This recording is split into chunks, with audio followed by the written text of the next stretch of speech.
Рухани жаңғыру дейміз. Қалай жаңғырамыз біз мынандай мәдениет үймен? Мына біздің министрлер айғарап отыр ма? Олардан жестко сұрау керек олардан. Содан біздің ауыл қурап жатыр. Трубопроводына келгенде 4 жыл болды. Шіри бастады. Оны қай уақытта газ береді, бір Құдай біледі. Мәдениет түріміздің мынау мысалы түрі мынау. Я приглашаю министра культуры, и удивительно, что еще и спорта, вот здесь вот на фортепиано дать концерт местным жителям.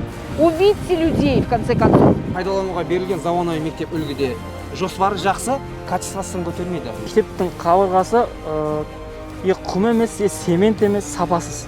Әшейін қол тиіп кетсе үгітіліп жатыр. Қалған светті жолдың бойына, бірақ 8 айдан бері қосылмайды ол. Барлық дайын. Сонда қалай? Ақша бөлінген, свет салынған, бірақ свет берілмей тұр халық.